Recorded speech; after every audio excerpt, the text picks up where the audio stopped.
Button mushrooms ఎలా వండుకోవాలో చూద్దాం.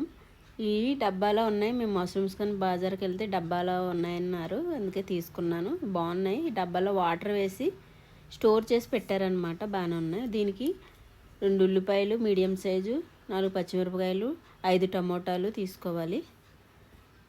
ముందుగా ఉల్లిపాయలు ఆయిల్ వేసుకుని వేయించేసుకోవాలి. ఉల్లిపాయలు కలర్ మారే వరకు వేయించుకొని, ఈ కలర్ ఇలా ఈ విధంగా కొంచెం మెత్తబడ్డాక ఇప్పుడు మనం అల్లం వెల్లుల్లి పేస్ట్ వేసేసుకోవాలి. అల్లం వెల్లుల్లి పేస్ట్ వేగిపోయింది, బాగా పచ్చివాసన పోయే వరకు వేయించి తర్వాత ఈ అల్లం పచ్చివాసన పోయాక ఉప్పు కారం కూడా వేసుకోవాలి. 1 స్పూన్ కారం వేసుకున్నాను, ఎందుకంటే కొంచెం తీగా ఉంటుంది కదా, అందుకని కొంచెం కారం ఎక్కువ వేసాను.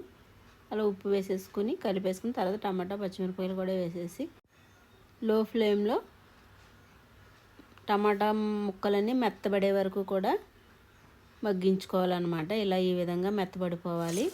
అప్పుడు మనం ఈ మష్రూమ్స్ వేసేసుకుని బాగా కలిపేసుకుని దీంట్లో జీలకర్ర పొడి, ధనియాల పొడి, గరం మసాలా వేసేసి అవన్నీ కూడా బాగా కలిపేసుకుని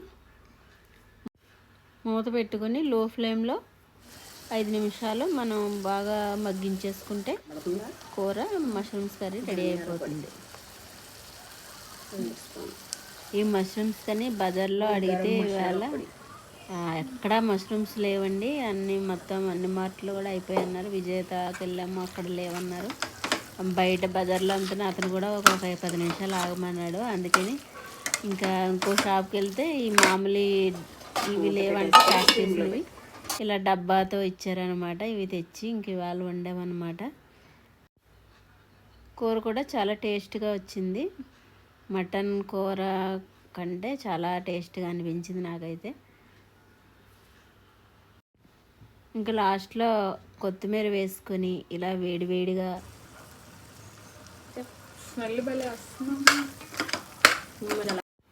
తింటే చాలా బాగుంటుంది. ఈ వీడియో మీకు నచ్చినట్లయితే లైక్ చేయండి, షేర్ చేయండి, సబ్స్క్రైబ్ చేయండి. Thank you for watching.